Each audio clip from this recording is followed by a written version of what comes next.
So we are finally here, end of the NBA season, finals have just concluded, and the team that many people was anticipating to raise the Larry O'Brien trophy did so. Shout out to the Oklahoma City Thunder, as for the first time in franchise history, they are now deemed NBA champs, an honor that they have been fighting for quite some time now. This dates back to when they had a core of Russell Westbrook, James Harden, Kevin Durant, and Serge Ibaka made an appearance in the finals back in 2012. Here we are 13 years later, a lot of ups and downs, bumps and mistakes along the way, but the most important thing that I can take away from this OKC team is growth. This is an organization that many people kind of question all throughout the last 2 years, the lack of experience bound to catch up to them, but they were able to fight off a lot of their mistakes along the way due to just how much they've grown, not just every year, but every single series, every game, every possession. You could see this team slowly getting better bit by bit, especially Shai. I think that he was phenomenal in Game 7 as a passer and playmaker, something that he has struggled over the past 2 years, or at least shown glimpses of excellence, but not to the degree that we were able to see in Game 7, and quite frankly, even struggled with it throughout this series as well, ending games with less than 4 or 5 assists, sometimes even fewer than that. So I loved a lot of the growth that we saw from this young core and what they were able to put together. We're going to talk about them a little bit more, but first I do want to start with the Indiana Pacers. Huge shout out to Indiana. What they were able to accomplish this year, very special. I think a lot of people tend to forget that the Pacers started off this season with a record of 10-15, 25 games into the regular season. A huge reason for this is because of Halliburton's hamstring injury, which unfortunately is a reoccurring theme as this video will continue, but Hallie dealing with a hamstring injury last year that lingered on all throughout the offseason, heading into the summer when he went to the Olympics, and we saw even still some lasting effects early on this season. The Pacers had to figure out a way to weather the storm while their best player was still trying to get his feet underneath him, and that they were able to do. Shout out to Rick Carlisle, an exceptional head coach, really saw his brilliance and genius all throughout this series. Pascal Siakam continued to emerge as an underrated player in the NBA, but of course it's the depth. It's Nembhard, it's Neesmith, it's Obi Toppin, it's Benedict Mathurin, it's TJ McConnell. The wave of production that we see from a lot of these players coming off the bench or in the starting lineup, complementary pieces that tend to be forgotten names as time continues to progress. They showed up big time when they needed, and so when Hallie came back, he was fully healthy. They were able to really capitalize, had a much better second half at the end of the season, and it's my fault. I should have made a video explaining how well they were in the second half of the season, because I was quick to highlight how bad Hallie was early on. But second half of the season, one of the better teams in the NBA, resulted in 50 games in the win column, one of the better offenses in the league as well, peaked at all-time highs when everything was rolling, and that's what we really got to see all playoffs long. Miraculous play, clutch shot making, but overall a degree of chemistry, continuity, and in all honesty, a lot of coaching that made this team really difficult to make, the way that they were able to space out the floor, knock down their threes. And it is a bit unfortunate that even though with a lot of things going their way, playing at a ridiculous high, unfortunately it resulted in them not being able to capitalize in a Game 7 in the NBA Finals, a situation that many people did not see them making because Halliburton went down with a torn Achilles. That sucks, and prayers go to Halliburton. I do believe one of the most disingenuous and, in all honesty, completely misrepresented aspects of this Pacers team was Hallie's production, not only during this postseason run, but even during the regular season as well. It really bothered me how so many people were quick to highlight how Hallie can't live up to this star expectation because he was unable to be aggressive, even though we all knew that Halliburton has been dealing with severe injuries for the last 2 years now. I vividly remember me arguing with Jeff Teague and the audacity of him bringing up Halliburton struggling to be aggressive when we all knew that he was not the same player post his hamstring injury. And I do believe that type of pressure from the NBA community did feed into this idea that he had to put his body on the line. And to be fair, I think Hallie was going to do that anyway, right? I think Hallie was going to put himself in a situation, hell or high water, if he was able to walk, regardless if it was with a calf strain, which historically has led to torn Achilles, he was still willing to risk it all because of a situation that he's not confident that he's going to be able to get back to. And for that, we applaud Tyrese Halliburton and everything that he did, but I just don't want people to look back at this series and to believe that the numbers that Halliburton posted up in this run is a representation of who he is, because he is significantly better. He's going to finish before this game 7. He's going to finish the finals only averaging 15 points and 7 assists. Of course, a lot of up and down games. If Tyrese wasn't out there giving you around 15 to 20 points on a night-to-night basis, it made it practically impossible for the Pacers to win. So the fact that they were able to even get to the finals and push OKC to 7 was a miracle in and of itself. But my brother, I am so happy for Tyrese Halliburton and everything that he was able to accomplish, not only in this postseason run, made a name for himself, but what he's been able to accomplish throughout his NBA career. Be very mindful that this is a player that the Sacramento Kings, regardless of what anybody wants to say, gave up on him way too early. An organization that would love to have someone like Tyrese Halliburton on their roster believed that they would be in a better position if they traded him for Domantas Sabonis, found himself on a rebuilding Pacers team, and took the pieces that were given to him, added with Pascal Siakam, and raised this organization to levels that they have not seen since Reggie Miller was on the team. Shout out to Tyrese Halliburton. Nothing but praise, love, and admiration, as well as prayers to that brother moving forward, because what he was able to do this season, this postseason run, and even in the finals at time, was very, very special. I will say this, if we had to be a bit negative when it comes to the Pacers, the one player that really stood out to me that I did not enjoy a lot of has to be Miles Turner. You know, Miles Turner is a player that, unfortunately, I think he's probably played himself out of a $25 to $30 million a year contract. He is going to be expiring, going to free agency, kind of figuring out if he can leverage himself to stay in Indiana. But now with Tyrese out for an entire season and Indiana probably looking to punt next year, regroup,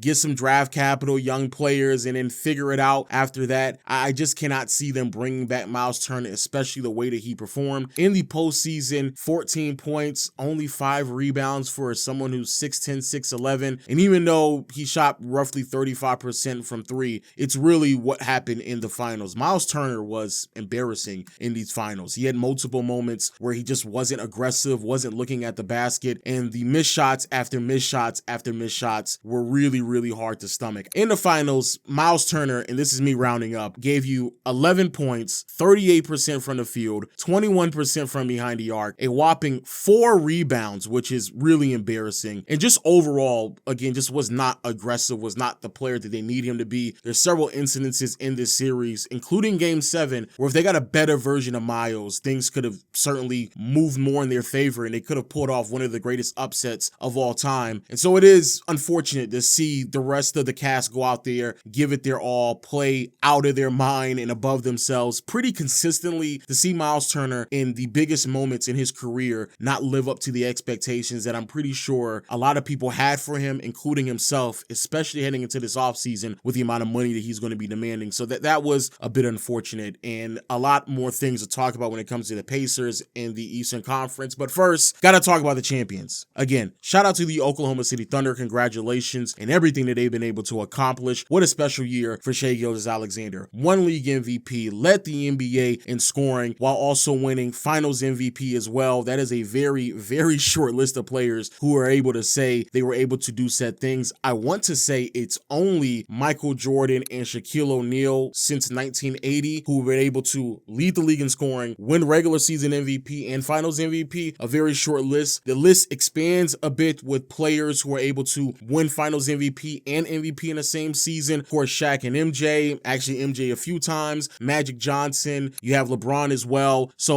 a list of all-time great players. Shai is now on that list, and he is on a trajectory to be an amazing guard in today's game moving forward. Didn't love what I saw of him in game 7 from a shooting perspective, but loved what I saw of him from a passing and playmaking perspective. He was significantly improved from previous games where he wasn't really passing the rock around. Finished with 11 assists, didn't have that many turnovers either in game 7. Again, the scoring wasn't there, but you know, this team wins with their defense more times than not. So even when he was struggling putting the ball in the basket in game 7, still really great. And overall, just finished the series averaging 30 points, 5 assists, 5 rebounds, 3 turnovers, 2 steals, a block and a half, and shooting splits of 44, 24, and 91. Again, not in love with the shooting splits, not in love with that 3 ball because it was not falling, but hey man, man, you get it how you can, right? Get it out the mud. And there were several situations where they needed Shai's tough shot making down the stretch to kind of close out games for them. We saw that in game 4, a little bit in game 5 as well, where Shai was effectively the only consistent option for them. J-Dub came along for the ride as well every now and then, but Shai was consistently great from my opinion from start to finish. I did love how aggressive he was. He picked his spots, lived in the mid-range. For those out there who claim they want to see it come back, Shai lived there all series long. Moving on to J-Dub and Chet, I'm going to stay positive first before we get to the negative. You know, J-Dub picked it up a lot as the series progressed, still a bit inconsistent, but I did love what I saw to both of them on the defensive side of the floor, constantly trying, giving the effort. Chet was an amazing rim protector. I think a lot of people tend to forget because of Wemby's emergence in the NBA, all the other great rim protectors and defenders, and Chet certainly falls underneath that umbrella. 5 blocks in game 7 overall, just dictating what this Pacers team could get at the rim every single night, and I love to see that out of him. And J-Dub, he really answered the bell multiple times, regardless if it was defending guards or Pascal Siakam in the post. He took on that charge, he took on that responsibility, and offensively, not the greatest series. Finished off with 24 points. He shot 43% from the field, 27% from behind the arc, 5 rebounds, 4 assists, and didn't turn over the ball too much, but you would like to see either fewer turnovers or more assists from a second option. Regardless though, you know, J-Dub and Chet, I do think defensively is where they thrived on. And speaking of defense, shout out to Alex Caruso. My goodness. Caruso was amazing. Also,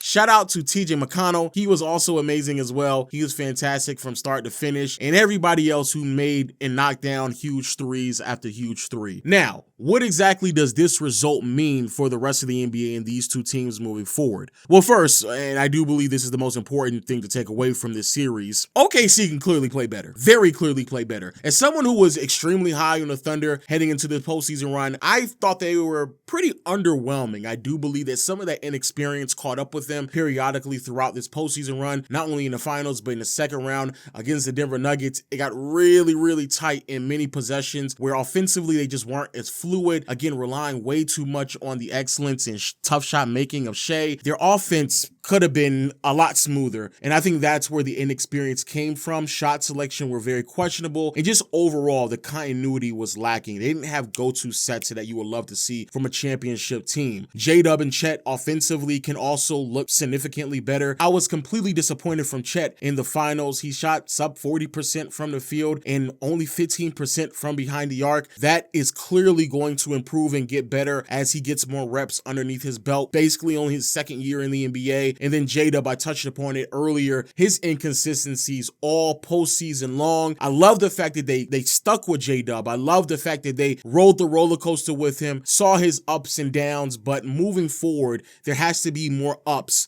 when it comes to J-Dub and Chet, who they are offensively, especially when it comes to Jalen Williams. I feel like who he was could have been significantly better. Way too often did he just sit there and watch Shai try to create when he is a very special individual as well. So I would love to see a little bit more out of him moving forward. Also, I think a lot of other players on this roster as well could have played better. Kaysen could have shot the ball better, as well as Lou Dort. I love what I saw to Hartenstein in some series, and others it was a bit up and down. And so I think for the league to see this iteration of OKC win the championship can be a bit frightening, because we all know that this is going to be the worst iteration of them for the next 2 to 3 years. Once they start bringing back the pieces, players start to continue to mature and grow. And if you weren't able to win this year, as time progresses, it's only going to get more and more difficult as these young players continue to improve. Again, second youngest team to win a championship in NBA history. And so as long as they can keep this core together, they're going to be able to be very special for a very long time. And yes, I know the second tax apron is certainly going to screw them sooner than later, but they still have another 2 years before they really have to start making some tough decisions with a lot of their role players and supporting cast members around their big three. And even then, they've situated themselves from a financial standpoint that when they make those decisions, they can make them pretty smoothly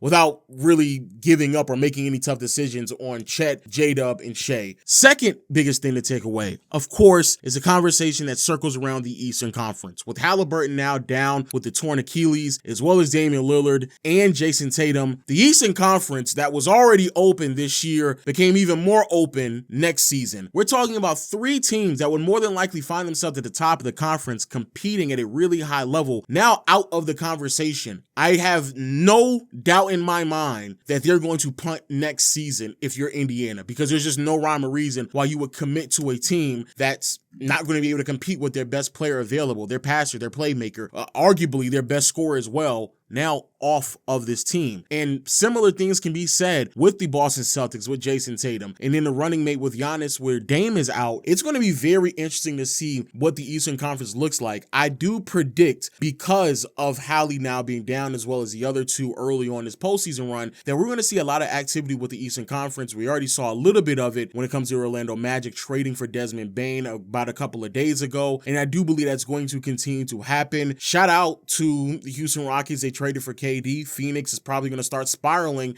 and if you're Detroit, this is even more reasons to why you should be banging Phoenix's line and calling for Devin Booker, because I feel like next year, if you're an Eastern Conference team, if you're Cleveland, if you're New York, if you're Detroit, if you're Orlando, you have to capitalize and make the most of this opportunity because it's wide open. And also, Two teams I have to highlight. If you are the Philadelphia 76ers and you cannot capitalize this upcoming season with Indiana, Boston, and Milwaukee out of the picture, you really have to start considering blowing it up. And that means moving off Joel Embiid, because this is the year in which you capitalize. And the second team that I have to talk about are the Miami Heat. If these reports are true, which seems to be they are, shout out to Shams, he's very credible, you're telling me if you're the Miami Heat, you missed out on the opportunity of adding Kevin Durant on your roster to pair with Bam Adebayo and Tyler Hero because you didn't want to move off of the 20th pick in the draft? You didn't want to move off of Jaime Jaquez,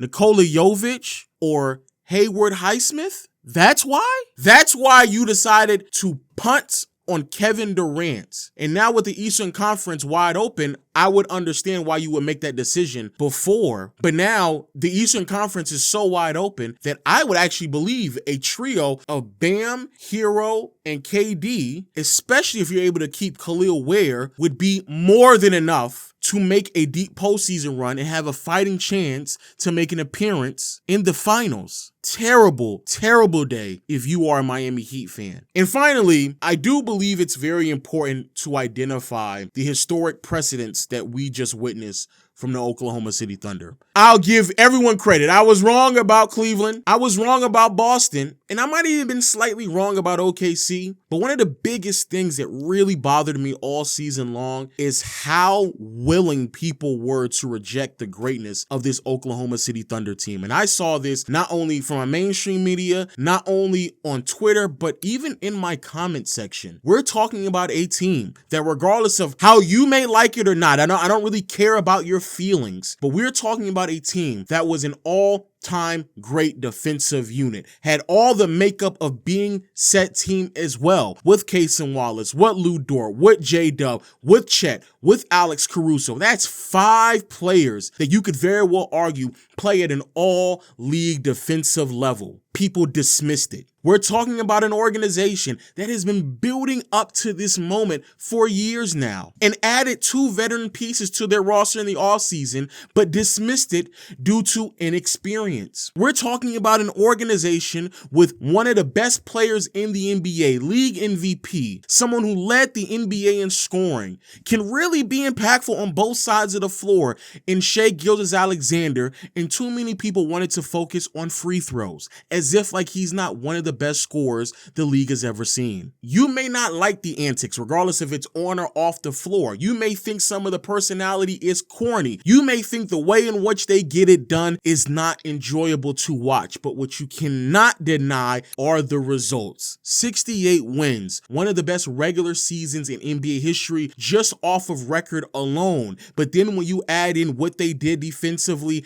and on the other side of the floor, which resulted in one of the best net ratings in NBA history, it becomes undeniable. That then translates into the postseason, where they smack the Memphis Grizzlies in historic fashion. They go to 7 games with the Denver Nuggets, and anyone who was there yelling about the inexperience, those concerns should have went out the window. Beat Minnesota in the conference finals despite the fact that everyone was yelling out the next MJ played for the other team.